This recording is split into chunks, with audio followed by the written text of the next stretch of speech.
네, 여러분 반갑습니다.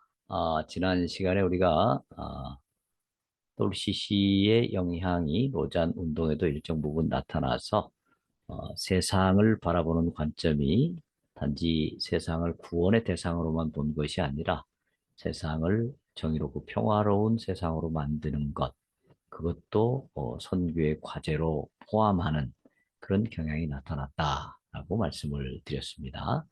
자, 이제 그렇다면 그런 세상관이 도입이 되면서 선교는 과거에는 이제 세상을 구원하는 것이 주된 관점이었다면 이제 선교에 있어서 그 선교의 대상도 굉장히 범위가 넓어지고 또 선교에서 해야 될 과제도 굉장히 넓어지게 되는 것을 보게 됩니다.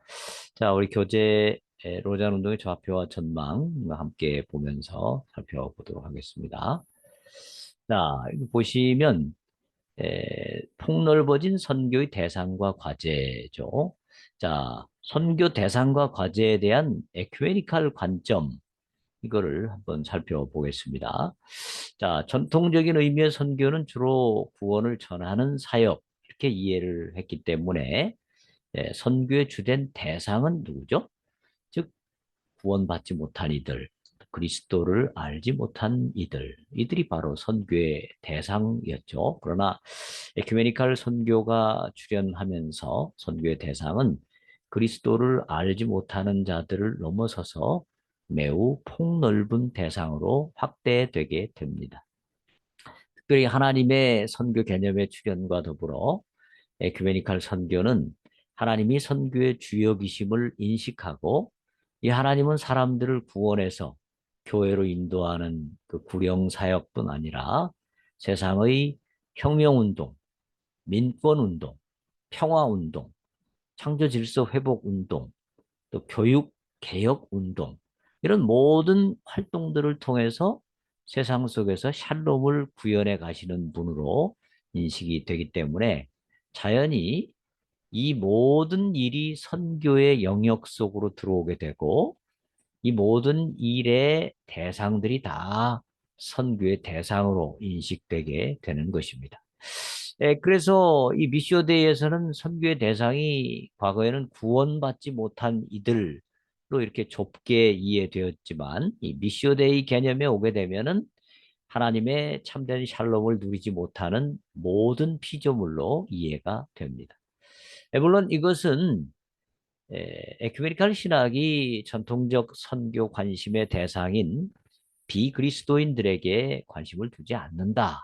뭐 전도에 전혀 관심이 없다. 이렇게 이야기하는 것은 아니고요. 다만 그런 것도 신경을 쓰지만 더 폭넓게 세상의 모든 불행한 자들, 세상의 모든 불행한 피조물들에게 관심을 기울이고 그것을 선교의 과제로 인식한다라는 것이죠.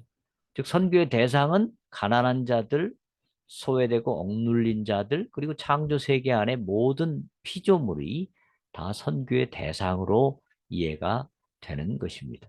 자, 그래서 이제 선교의 대상이 이렇게 폭넓게 이해되면서 선교 사역의 성격도 과거에는 복음 전도가 주로 선교 사역의 핵심 목표였다면 이제는 에큐메니칼 선교에서는 가난한 자, 억눌리고 소외된 자 이들의 가난 해방과 또 샬롬을 위한 사역 그리고 모든 피조 세계의 회복과 보존을 위한 사역으로 선교 사역이 굉장히 확대되는 경향이 나타납니다. 자, 이런 경향이 WCC에 있고 이것이 로잔에도 영향을 미친다면 이 로잔도 어떻게 변화가 될 수 있을까요? 자, 그 변화가 어떻게 영향을 미쳤는지 한번 살펴보겠습니다. 자, 에큐메니칼 신학의 이와 같은 경향은 로잔 운동에 일정 부분 영향을 주었습니다. 자, 먼저 로잔 언약의 경우를 보면 5항에 그리스도인의 사회적 책임이라고 하는 부분에서 때로 복음 전도와 사회 참여를 상반된 것으로 여겼던 것을 뉘우친다. 이렇게 말했고요. 우리는 복음 전도와 사회 정치적 참여는 우리 그리스도인의 의무의 두 부분임을 확언한다. 이렇게 선언했습니다. 그리고 그러므로 우리는 악과 불의가 있는 곳 어디에서든지 이것을 고발하는 일을 두려워해서는 안 된다. 이렇게 선언했습니다. 에, 즉 로자는 에큐메니칼 진영의 영향을 받아서 사회적 책임 역시 복음전도 못지않게 교회와 그리스도인의 중요한 책임이다. 이것을 자각했습니다. 이와 같은 자각과 함께 악과 불의가 있는 곳의 문제를 고발하는 일을 해야 한다. 이렇게 주장하는 것으로 봐서 악과 불의의 피해자가 되는 사람들에 대한 책임을 인식한 것으로 보입니다. 하지만 로잔이 이러한 책임을 전통적 의미의 선교적 책임으로 인식했다라기보다는 여전히 이런 책임을 교회와 그리스도인의 어떤 사회적 책임으로 인식하고 있는 것으로 보입니다. 즉, 선교적 책임은 여전히 복음 전도, 또 이 세상에 가난하고 억울한 사람들을 돕는 것은 어떤 사회적 윤리적 책임 이렇게 보고 있다라는 것입니다. 자, 이것은 어디에 나타나냐면 사회 참여가 곧 복음 전도일 수 없으며 정치적 해방이 곧 구원은 아닐지라도 라는 이 표현 속에 로잔의 어떤 관점을 볼 수가 있습니다. 즉 로잔은 에큐메니칼 진영의 영향으로 말미암아 악과 불의의 피해자가 되는 사람들에 대한 책임을 심각하게 인지하기는 했지만 여전히 그들을 선교의 대상으로 보기보다는 그리스도인의 사회적 책임의 대상으로 인식하면서 이 두 책임이 모두 중요하다 이렇게 강조했습니다. 뭐 기독교는 2000년 동안 당연히 이웃사랑 또 이웃을 전도 이거 두 책임을 다 그리스도인의 중요한 책임으로 보았죠. 네. 자, 그다음에 이제 마닐라 선언에 가게 되면 사회 악의 피해자들에 관한 관심이 좀 더 구체화돼서 나타납니다. 예를 들어서 일부 사항은 우리는 가난한 자들에게 관심을 가지면서 제3세계에 사는 그 많은 사람이 부채로 인해 고통당하고 있는 사실을 마음 아파한다. 또 우리는 수백만의 사람이 비인간적인 조건 속에서 살고 있다는 사실에 분개한다. 이렇게 말했고요. 사항은 계속해서 이렇게 말합니다. 참된 선교는 언제나 성육신적이어야 한다. 참된 선교를 위해서는 겸허하게 그 사람들의 세계에 들어가서 그들의 사회적 현실, 비애와 고통, 그리고 압제 세력에 항거하며 정의를 위해 투쟁하는 그들의 노력에 동참할 필요가 있는 것이다. 이렇게 언급함으로써 압제당하는 이들을 위한 투쟁에 동참하는 것이 곧 선교의 길이다. 이렇게 여기 나오죠. 참된 선교는 곧 정의를 위해 투쟁하는 길이다. 이렇게 언급한 것이죠. 그래서 가난하고 압제당하는 이들이 곧 선교의 대상임을 암시하고 있습니다. 마닐라는 억압당하는 자들을 선교의 대상으로 본다는 점에서 에큐메니칼 선교의 영향을 더 많이 받았다. 이렇게 평가해 볼 수 있겠습니다. 케이프타운 서약, 3차 케이프타운 서약에 오게 되면 선교의 대상이 더욱 확대되어 나타납니다.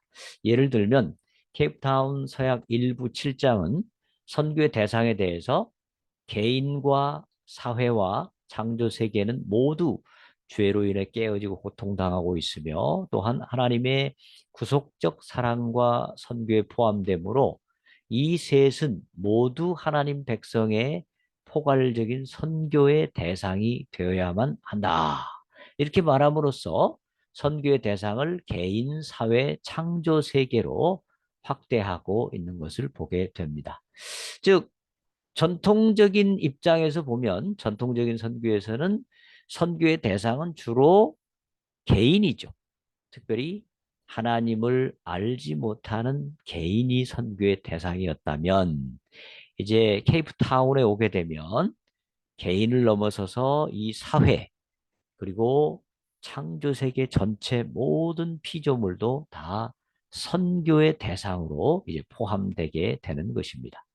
자, 이 케이프타운 요청을 담은 제2부에서는 2부 B장에 분열되고 깨어진 세상 속에서 그리스도의 평화를 이루기라는 제목 아래 선교에서 관심 가져야 할 대상으로 종족 갈등 상황 아래 있는 피해자들, 가난하고 억압받는 자들, 장애인들, 에이즈를 앓는 사람들, 그리고 고통받는 창조 세계를 언급하며 이러한 대상들의 문제 해결에 헌신해야 함을 강조합니다.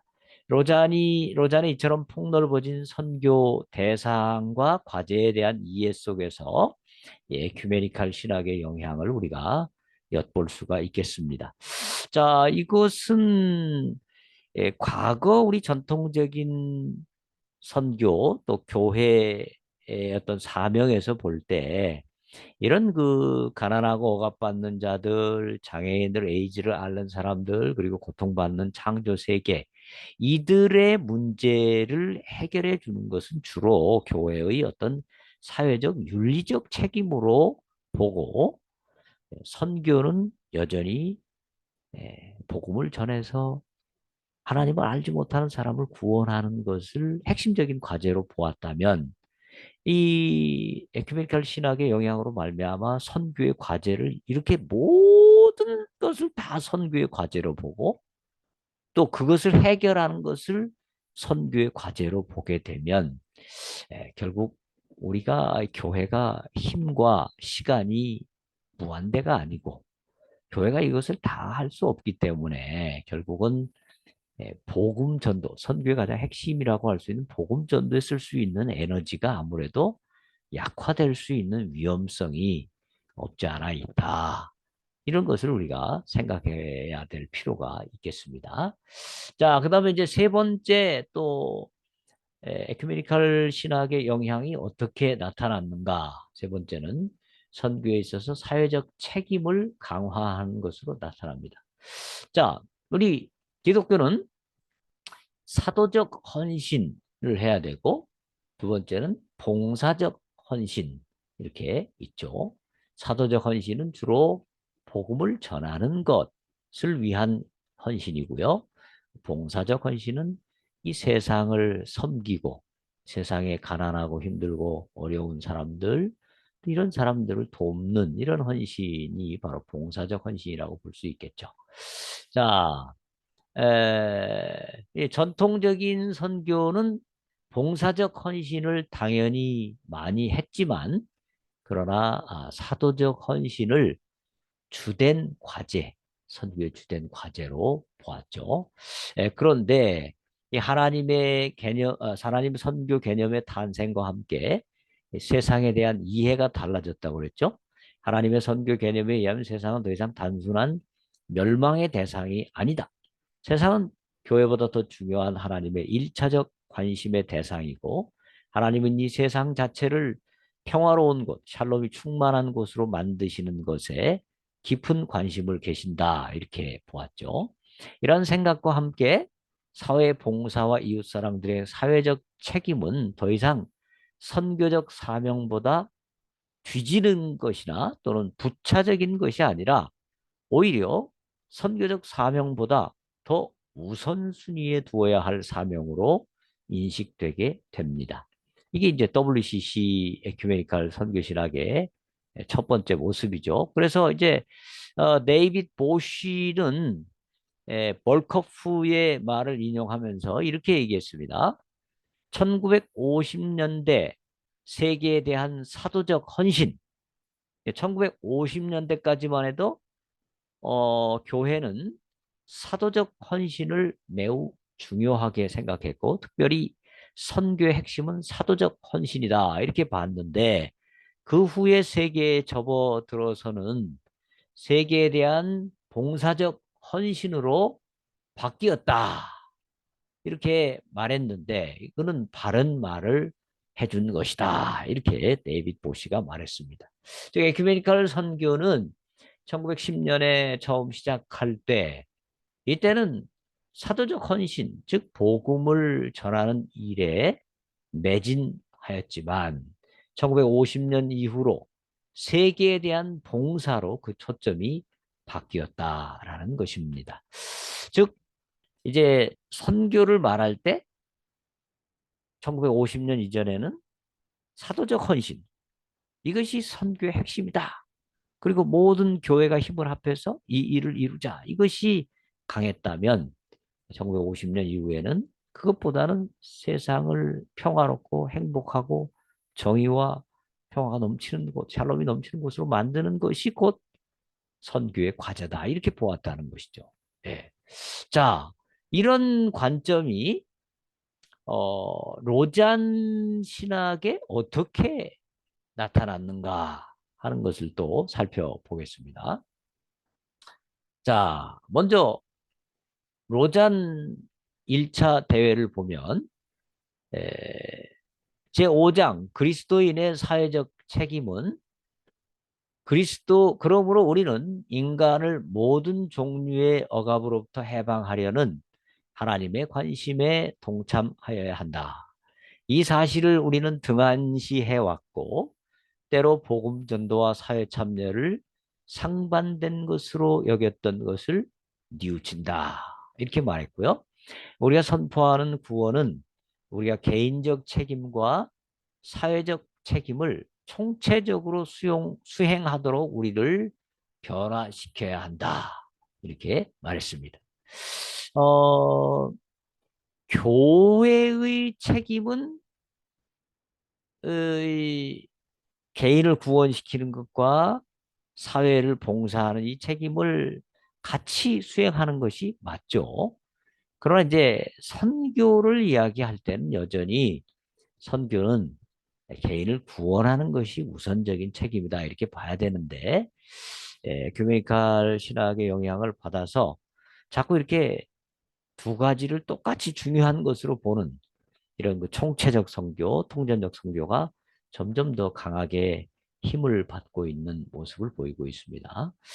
다음으로 1989년 마닐라 선언을 살펴보게 되면 마닐라 선언 역시 복음의 우선성을 양보하지는 않았지만 선교에 있어서 사회적 책임을 매우 강조한 회의였습니다. 그래서 마닐라 선언 일부 4장은 이렇게 말합니다.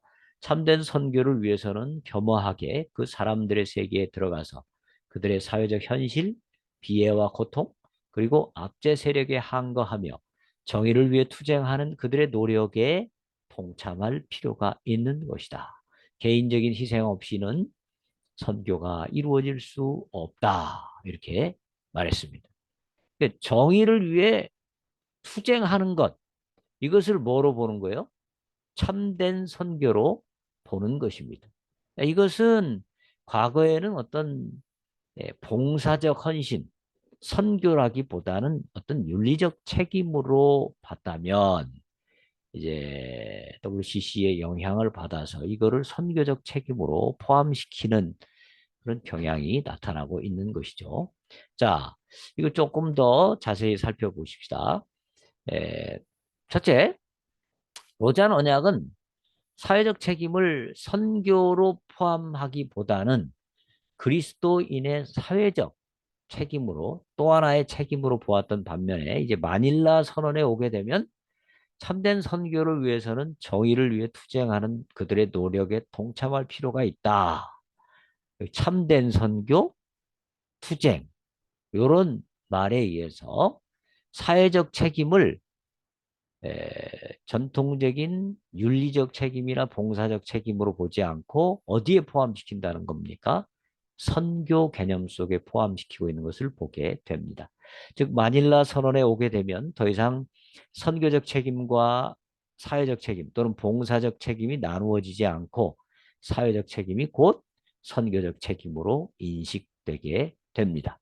이런 인식의 변화로 인해서 자연히 사회적 책임과 복음 전도 책임 사이에는 우선성이 더 이상 의미가 없게 되죠. 왜냐하면 사회적 책임이 곧 선교의 책임으로 들어와 버리기 때문에 이거 여기서 우선성의 문제를 이야기하기가 어렵게 되는 것입니다. 두 번째는 사회적 책임이 단순히 사회 봉사 차원으로 끝나지 않고 사회 행동을 포함하는 것으로 인식되게 됩니다. 자, 전통적인 선교에 있어서는 사회 행동에 해당되는 사역은 특별한 경우를 제외하고는 적극적으로 수행되지 않았습니다. 즉 사회 봉사는 어떤 정치적인 차원은 배제하고 주로 약한 자들을 돕는 일을 하는 게 주로 사회 봉사라면 사회 행동, 즉 소셜 액션은 어떤 정치적인 투쟁까지 나아가는 게 사회 소셜 액션, 사회 행동이죠. 자, 근데 이제 사회 행동이 목표로 하는 사회 구조 악의 해결은 복음화가 이루어진 결과로 점진적으로 이루어지는 일이라는 사고와 사회 행동을 수행하려면 기존 정치 집단이나 기득권층과 투쟁해야 되는데 이것은 교회를 사랑과 평화의 공동체가 아니라 투쟁과 폭력의 집단으로 만들 가능성이 있기 때문에 전통적 선교에서는 대부분 사회 봉사는 열심히 했지만 어떤 투쟁을 정치적 차원을 포함하는 소셜 액션까지는 잘 안 나갔었죠. 그런데 이제 에큐메니칼 선교에서는 선교의 목표를 인간화로 잡으면서 사회 행동을 주요한 선교의 방법으로 고려했는데 마닐라 2차 로잔 대회가 이 소셜 액션까지 선교에 포함한 것을 보면 이제 로잔도 상당히 에큐메니칼 신학의 영향을 많이 받은 것이다. 이렇게 평가해 볼 수가 있겠습니다. 이제 2010년 케이프타운 선언으로 가보겠습니다. 케이프타운 선언 역시 선교에서의 사회적 책임 이거 상당히 중시하는데요. 다만 그 방향이 조금 다르게 나타나고 있습니다. 즉 1989년 마닐라 선언까지만 해도 사회적 책임 문제는 가난한 자를 돕는 사회 봉사와 불의에 대항하는 사회 행동 쪽으로 많이 논의가 되었죠. 즉 어떤 사람 또는 사회 여기에 초점이 맞춰졌었다면 이제 공산권이 몰락한 이후에 에큐메니칼 진영은 어떤 사회 행동, 즉 투쟁 이런 것보다는 일치와 화해 이쪽으로 좀 방향을 선회하는 모습을 보이게 됩니다. 이제 더 이상 공산주의 어떤 영향을 따라서 투쟁하는 거 이거는 세상을 행복하게 하는데 큰 도움이 안 된다. 이런 생각을 좀 하게 된 것 같아요. 공산권이 멸망하니까. 그러면서 이제 일치와 화해 이쪽으로 많이 방향을 선회합니다. 해방신학에 근거한 전통적인 투쟁보다는 폭력을 극복하고 화해와 평화를 이루는 방향 이쪽으로 나갔는데요. 이런 것들이 로잔 진영에도 상당한 영향을 미쳤다 이렇게 봅니다. 예를 들어서 케이프타운 일부 5장은 더욱 신중한 분별과 기만에 대한 분명한 경고와 불경건한 축제를 위해 영적 능력을 오용하며 자기를 섬기도록 남을 속이고 조작하는 자들에 대한 폭로가 절실히 필요하다. 그래서 이제 마닐라 선언에서는 투쟁이란 용어가 많이 쓰였다면 이제 투쟁까지는 안 가고 폭로 이렇게 용어를 사용하고 있습니다. 또 케이프타운 선언 2부 행동 요청에 나타난 6개 장의 제목을 보더라도 마닐라 선언에 나타났던 사회 행동 이런 내용은 거의 나타나지 않고 B장에서는 분열되고 깨어진 세상 속에서 그리스도의 평화를 이루기 또 C장의 제목은 타종교인들 속에서 그리스도의 사랑을 실천하기 그리고 F장에서는 선교의 하나됨을 위해 그리스도의 몸 안에서 동역하기 뭐 이런 그 장의 제목만 보아도 일치, 평화, 사랑 이런 표현을 통해서 사회적 책임을 강조한 것을 볼 수 있습니다. 즉 케이프타운 서약 역시 에큐메니칼 신학의 영향을 받아서 사회적 책임을 강조하되 그 방향이 직접적인 투쟁보다는 화해와 일치 등으로 선회하는 그런 모습을 보여주고 있는 것입니다. 자, 그래서 하여튼 WCC의 영향이 로잔에도 일정 부분 나타나서 이 선교의 어떤 대상과 과제를 넓게 잡고 이 사회적 책임 이것을 선교의 과제 안으로 포함시키는 이런 경향이 나타나고 있다. 이렇게 보겠습니다. 네, 거기까지 하겠습니다. 수고하셨습니다.